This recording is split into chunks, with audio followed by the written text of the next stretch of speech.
So there I am again. Like every holiday, I have this urge to create a project that would be funny and kind of like a holiday greeting card for friends, for family, for clients.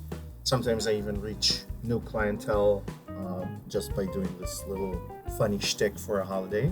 The holiday is Passover, so there you see me recycling old clay from older projects. I have not done claymation in a very long time, so I'm excited about it. Clay tends to dry when you don't touch it for so long, so I need to make it soft again. This head, by the way, used to be from a puppet I made for a dear friend that I was very lucky to know, but only for a short time because unfortunately, after 3 years of knowing Peter, who passed away, he was in his 80s and he was a great person and a great director, and I feel very privileged to have known him, and I wish I'd known him for longer. I used his puppet for something, for his birthday actually. I did the puppet, and now I'm recycling it.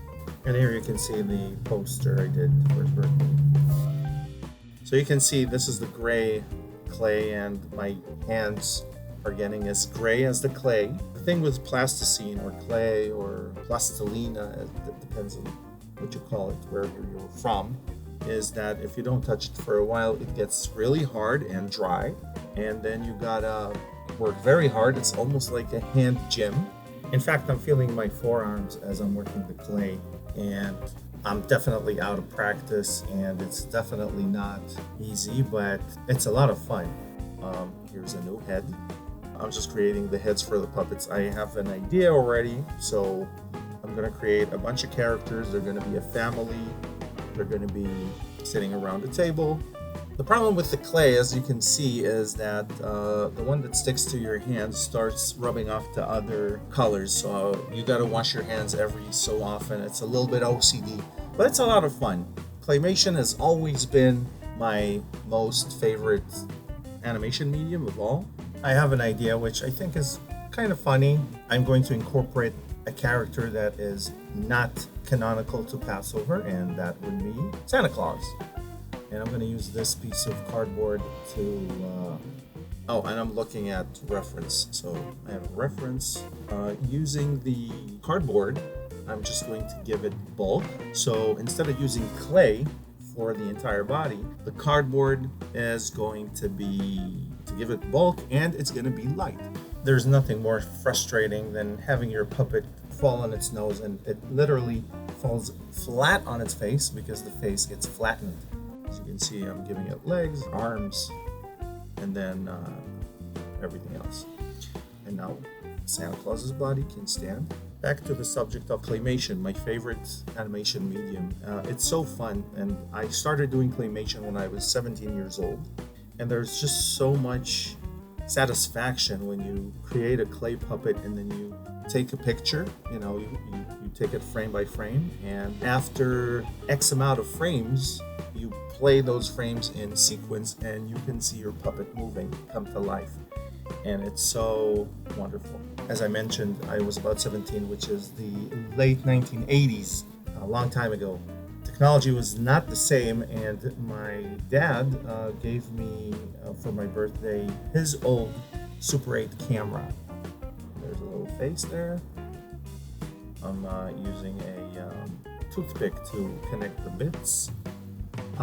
This is a very small scale model, so the details are not going to be too refined. The smaller scale you work, the harder it is to work with clay. It's not impossible, but because the holiday is about to happen in less than a day from now, all I got is about 8 hours to get this project from idea to character creation to animation to editing, post-production, and voice acting. We got a little Santa Claus coming here. We have the hat. Santa Claus, by the way, if you don't know anything about Passover, Santa Claus does not belong in Passover. That's a part of the joke, but the kids will love it, because who does not like Santa Claus? I mean, of course, Passover is a Jewish holiday. Santa Claus is Christmas. Christmas is not a Jewish holiday. but everybody knows Santa Claus, even Jewish kids. Let's give Santa Claus a little bit of brown shoes. I think brown is probably the better color for Santa's shoes. I've decorated his coat and his sleeves and his pants. There we have it, little Santa Claus. And this is a cotton ball, which I'm forming into a beard. I like working with different materials. I'll give him a bit of a mustache and maybe some eyebrows. There he is. And I have a small scale glasses, which used to be on Peter's clay puppet. I will borrow the eyeglasses and put them on Santa Claus. And time to work on other characters. If you don't know anything about Passover or the Jewish people, Jews come in all shapes and forms and colors. So I'm going to make a diverse Jewish family, Sephardic, Ashkenazi, Mizrahi, Ethiopian, and it pretty much reflects my own family. We're all mixed, a mix and match. And and this is going to be Eliyahu, or the prophet Elijah, which is the significant character in Passover. One of two. The other one is Moses, of course. Moses took the Israelites, the Hebrews, out of Egypt, out of slavery, and brought them to the Promised Land. In order to make the character more interesting, Santa Claus is pudgy, and I'll make Eliyahu lanky. And Eliyahu, the prophet Elijah, he is supposed to come every year on the Seder. As you can see, he's kind of like, I want to say burgundy, or maybe a little bit of wine color, but that's not a bad thing. And that's his bushy eyebrows, which I thought was funny.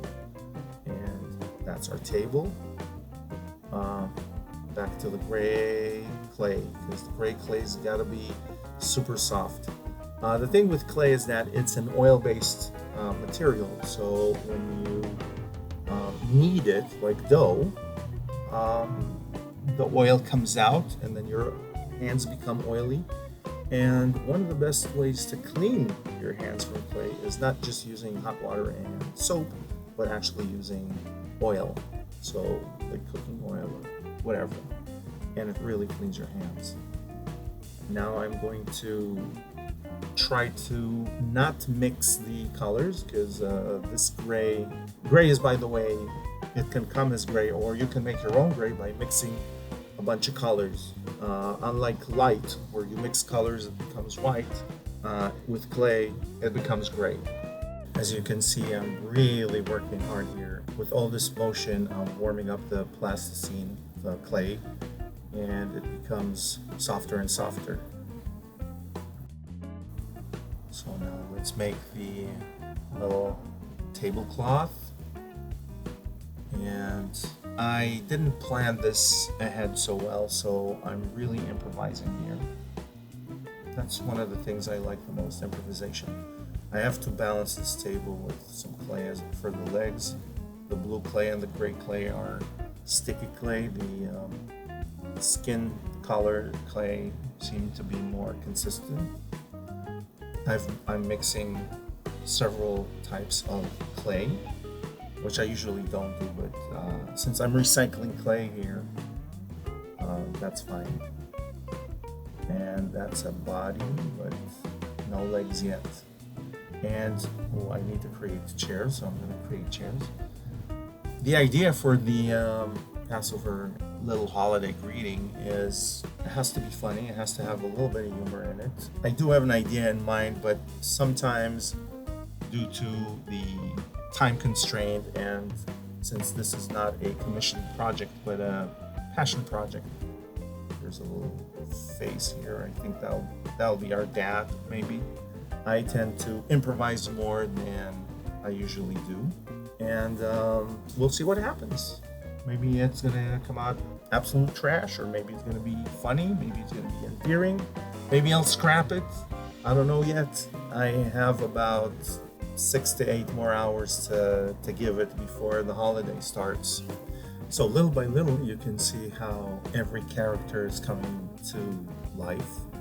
Because this is a passion project, details are not as refined as I would have done if it was a paid project.